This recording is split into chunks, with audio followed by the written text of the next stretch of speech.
Hey everyone, welcome back. Ready to explore some really cool architecture. Absolutely. Always up for a good architectural deep dive, especially when we're talking about a city like New York. All right, New York City, the energy, the history, it's all reflected in the buildings, isn't it? It's like the city's a living, breathing museum.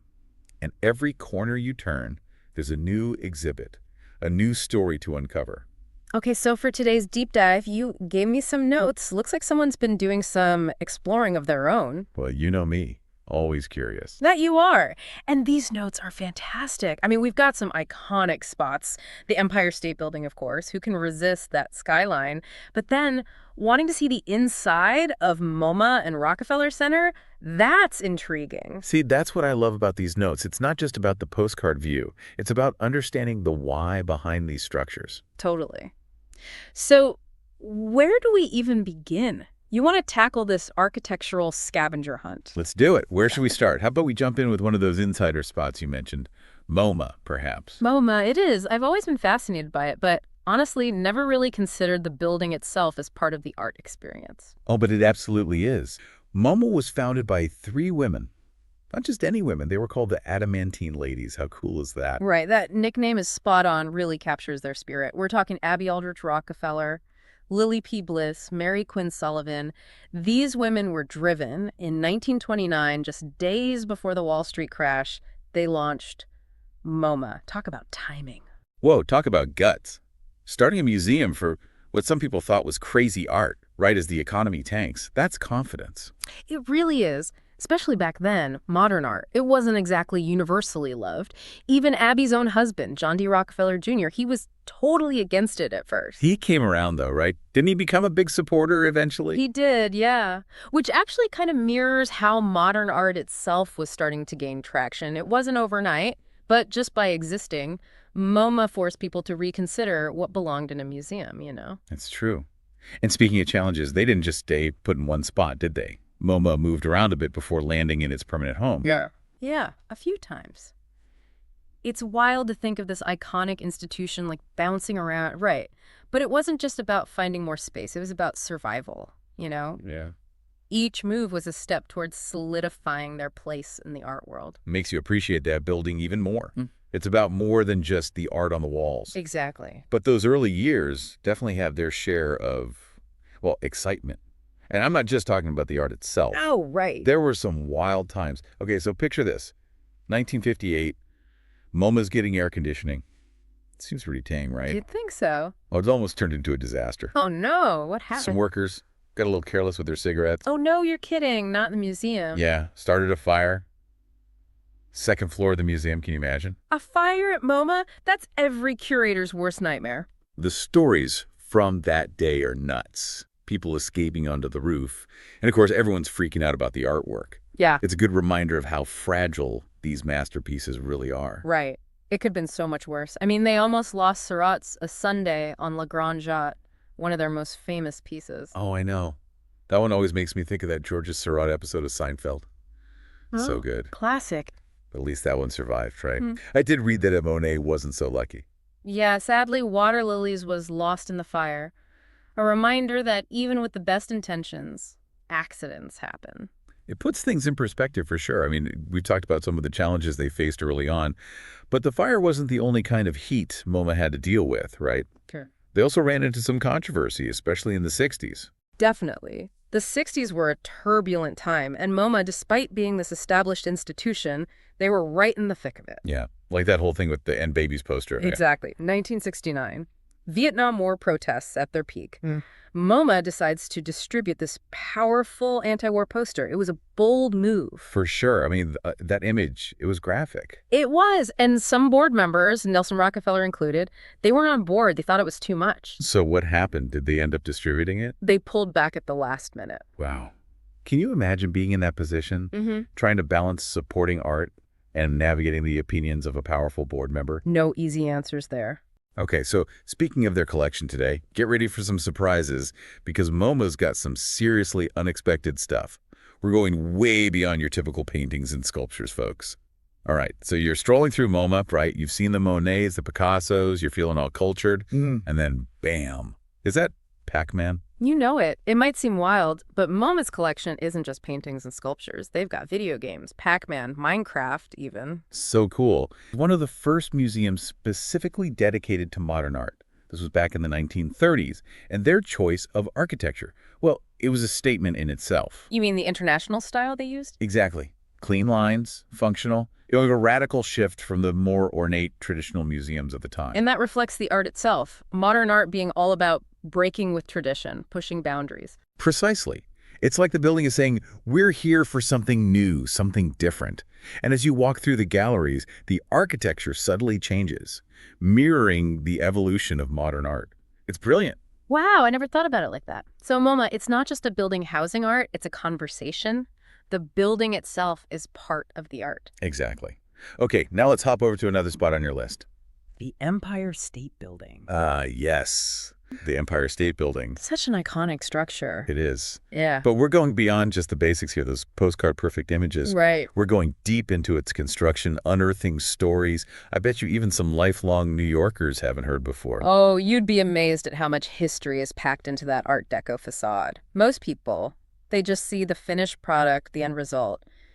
But today, we're taking you right back to the beginning. We're handing you a hard hat and throwing you right into the thick of it. Love it. Speaking of the thick of it, the construction itself, wasn't it like this massive race against time? Absolutely. It was the roaring 20s. Everything was a competition, right?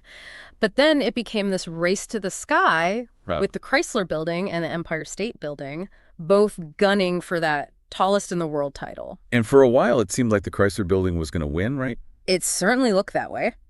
They had this secret weapon, see, this 185-foot steel spire hidden inside the building. At the very last minute, they hoisted that thing up, hoping to catch everyone off guard. Talking about sneaky. But I have a feeling John Raskob, the guy behind the Empire State Building, he wasn't going down without a fight. Oh, not a chance. Raskob, he saw that Chrysler spire as a challenge, right? So what does he do? He adds on like 5 more floors to his design, just like that. Wow, just like that. And to top it all off, he sticks on that iconic spire we all know. Boom. Empire State Building wins, soaring high above anything else in the city. It's incredible just trying to wrap your head around the logistics of all of that. Ah. Building at such a pace, we're talking 4.5 floors a week. Can you imagine? That's mind-blowing, even under normal circumstances. Yeah. But this was during the Great Depression. Were they even worried about filling it at that point? Oh, you've hit on a crucial point there. The timing couldn't have been worse. The stock market had just crashed. Right. And here they are with this shining symbol of ambition and optimism practically empty. There were barely any tenants for those endless office spaces. So the nickname Empty State Building, that wasn't just a catchy name. No. It really captured that early reality. Exactly. It became a bit of a joke, though I'm sure the owners weren't laughing. Can you imagine pouring your heart and soul and all that money into this massive project only for it to sit mostly empty? Talk about a financial headache. Yeah. So what did they do? How did they turn things around? They had to get scrappy, slashed rents, hosted all sorts of events, you name it. They even tried luring folks in with those observation deck promotions. And slowly, very slowly, tenants started trickling in. But it wasn't until, probably the 1950s that the Empire State Building really started turning a profit. Wow. Talk about playing the long game. Right. It's a testament to the power of vision and resilience. Even when things look bleak, you got to keep pushing forward. And the sheer scale of this whole endeavor, this wasn't just some local project, was it? Oh, absolutely not. We're talking a global effort here. Picture this, okay? The limestone, that beautiful, strong Indiana limestone, imagine it making its way across the country to become the building's exterior. Wow. Then you've got the steel, the backbone of the entire structure, shipped in from the mills of Pittsburgh. Making its way over. Exactly. And those intricate details, those gorgeous Art Deco flourishes, that's all Italian marble, shipped across the Atlantic. It's like a material representation of the city itself. A melting pot of architectural elements. I love that. It truly is. And speaking of bringing it all together, those windows, the windows alone must have been a logistical nightmare. Oh, absolutely. And talk about pressure they had to install those things fast to keep the entire project on schedule. Right. 4.5 floors a week, remember? Exactly. So they came up with this ingenious solution. A miniature railway system inside the building. No way, you're kidding. I'm serious. Right there, on those unfinished floors, workers would push carts loaded with these huge window panes, speeding up the whole process. A miniature railway Yeah. inside a skyscraper under construction. Yeah. That's insane. I never would have even thought about that. Yeah. But it's brilliant. Though it does make you think about those workers, though, doesn't it? Absolutely. Their bravery and dedication, especially back then when safety regulations were, well, let's just say, not what they are today, it makes you appreciate the risks they took to create something so iconic. We were literally having lunch on steel beams, hundreds of feet in the air. Right. It's true. There are these incredible photos from that time, workers just casually eating their lunch, perched on those beams, with the whole city spread out beneath them. It's a different world. It really puts things in perspective, doesn't it? Right? Those iconic structures we often take for granted, they're built on the backs of these incredible individuals. Yeah. So we've talked about the ground level, Yeah. but what about that spire way up at the top? Oh, the spire? There's this image I can't get out of my head. Yeah. A Zeppelin docked at the top of the Empire State Building, like it's some kind of grand skyport. A grand skyport. Right. It was a thing, wasn't it? It's a cool visual, I'll give you that. And yeah, it captured people's imaginations back in the day, this whole idea of a floating terminal right at the top of the world's tallest building. Sounds pretty futuristic. Futuristic, but not exactly practical. Think about it. Trying to moor a massive airship to aspire hundreds of feet in the air with those New York City winds whipping around. Oh, yeah. I can see how that might be a problem. Recipe for disaster. Pretty quickly, anyone who actually understood how these things worked shot the idea down. It was just too risky, too many things could go wrong. Makes sense. But didn't they at least try that newspaper delivery by blimp? Oh, you're talking about that one time, right? One daring or maybe crazy pilot did manage to briefly drop off a bundle of newspapers at the top. But even that was a close call. Really? Oh, yeah. The wind really buffeted that blimp around. It made for a good story, but pretty much confirmed what everyone already knew. The Empire State Building and airships, not a good mix. Not a good mix at all. Speaking of bad mixes, that B-25 bomber crash in 1945, it still gives me chills thinking about it. Oh, absolutely. Such a tragic event. It's a reminder that even the strongest buildings, those symbols of permanence, they can still be vulnerable. For sure. It was a foggy morning in July, visibility was terrible, and this B-25 bomber, totally disoriented, veered off course and smashed right into the building. Between the 79th and 80th floor, if I remember right, You got it. that crash, those images, they're seared into the city's memory. But even amidst all that tragedy, there were some incredible stories of survival. Like, what about the elevator operator, Betty Lou Oliver? Oh, her story is amazing. She was in one of the elevators when the plane hit. Oh, my God. The impact, it severed the cables, and the elevator plummeted 75 stories. Oh, my God. Can you imagine? But somehow she survived. Wow. That's unbelievable. She actually set the Guinness World Record for the longest survived elevator fall. I bet she did. It's a testament to the building's strength, that's for sure. And maybe a little bit of luck, too. A whole lot of luck, I'd say. Well, from one thing going up and down the Empire State Building to another, those antennas up on the spire. I've always wondered, after that B-25 crash, did that lead to their installation? You're spot on. That crash, as tragic as it was, it really highlighted the need for better air traffic control, especially around tall structures. But the antennas themselves, now that's a whole other story. Remember, this was still a relatively new era for radio and television. Right. Those early days of broadcasting, it was like the Wild West up there in the airwaves. So the Empire State Building, it wasn't just a skyscraper, it was this broadcasting hub. Exactly. It became the ultimate platform for beaming out information and entertainment. And it all started way back in 1931. NBC was just a baby then, but they were the first ones to set up shop, so to speak. They put an experimental television antenna right up on that spire. Imagine those pioneers sending out those first grainy black and white images from the highest point in the city. That's amazing. From those early TV signals to all those FM radio stations we still listen to today, the Empire State Building has played a pretty crucial role in how we get our media, hasn't it? Oh, it's been a key player for sure. Though, like anything else, there have been some twists and turns along the way. When the World Trade Center was finished in the 70s, those towers were even taller. Right, they stole the title. Exactly. And they ended up luring away a lot of broadcasters. Made sense. Higher is better when it comes to signals. Right. But then, after 9/11, well, the Empire State Building, it stepped back into the spotlight. It became this vital broadcasting hub, once again helping to fill the void. It's like it's always there, ready to adapt and step up when it's needed. What a legacy. From empty state building to broadcasting pioneer, Right. it's really gone through a lot.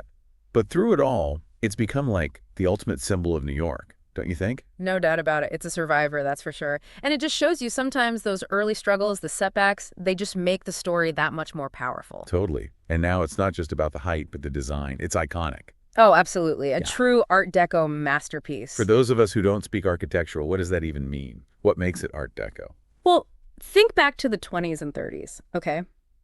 That sleek, modern look, everything's geometric pattern, streamlined elegance, that's Art Deco.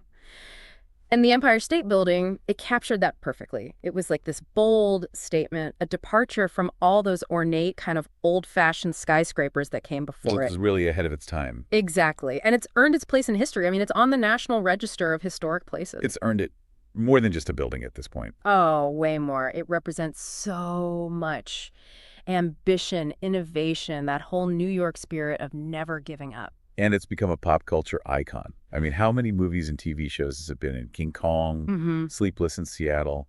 I could go on and on. And, even back in the day, like way back, all the travel companies, they used the Empire State Building in their ads all the time. Oh, yeah. It said New York City without even saying it, you Yeah. know? And then, of course, King Kong comes along. That sealed the deal. Yeah. But how did they even film that back then? The special effects must have been limited, to say the least. Oh, they were working with miniatures, stop motion animation. Can you imagine the patience that took? It boggles the mind. But it worked. I mean, that shot of King Kong clinging to that spire, those tiny biplanes flying around him, it's unforgettable. Iconic. Yeah. And it proves, even as technology changes, some stories, some images, they just stick with us. Mm. And the story of the Empire State Building, it just keeps going. It's still evolving today. 100%. Think about it. Pure Art Deco. And those setbacks, those tears, they weren't just for looks. You mean they actually had a practical purpose? Oh, yeah. Back in 1916, New York City enacted zoning laws to prevent buildings from blocking out the sky, basically. So architects had to get creative. And the Empire State Building's design was the result of that. Form following function. You got it. Even in its grandeur, it reflects that dialogue between artistic vision and the realities of urban planning. Fascinating. Okay, so we've done MoMA, we've hit the Empire State Building. Where to next? Well, you mentioned wanting to see the inside of Rockefeller Center. What about we take a trip back in time to the Roaring '20s? Lead the way. Picture this.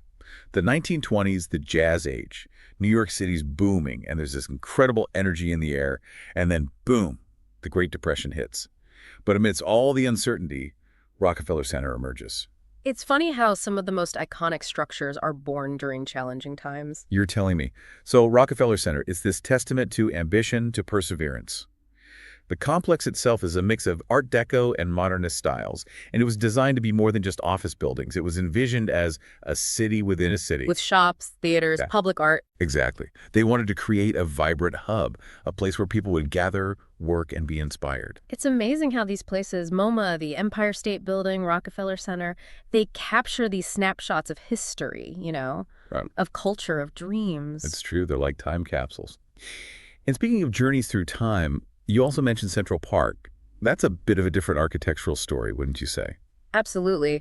We've been talking about these grand structures, these skyscrapers, but Central Park, it's this sprawling green oasis in the middle of it all. It feels like stepping into a different world. It's a masterpiece of landscape architecture, no doubt. Hmm. Designed in the mid-1800s by Frederick Law Olmsted and Calvert Vaux, they envisioned a space that would offer a respite from the city's growing gridlock.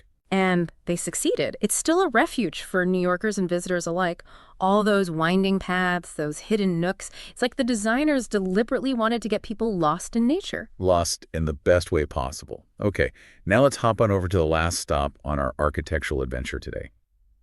You mentioned the Staten Island Ferry in your notes. How could I forget the ferry? It's not just a mode of transportation, it's an experience. It is, and I think it ties in beautifully with everything we've been talking about today. Because as you're on that ferry, gazing at that iconic skyline, you're seeing more than just buildings. You're seeing history unfolding before your very eyes. Oh, tell me about it. That feeling you get sailing past Ellis Island, Governor's Island, it's like you can almost feel the hopes and dreams of the millions who arrive there seeking new beginnings. Many of them probably gazing up at that very same skyline we see today. And that's the magic of it all, isn't it? New York's architecture, it's a tapestry woven from the threads of history, ambition, artistry. It's a conversation that spans centuries. This whole deep dive has been incredible. You've completely changed the way I see these places. It's not just about bricks and mortar. It's about the stories they tell, the conversations they spark. And the best part is, those conversations are never truly over. That's so true. So to everyone listening, as you wander through New York's architectural wonderland, listen closely. What stories are those buildings whispering? What conversations will you have with them? Until next time. See you then.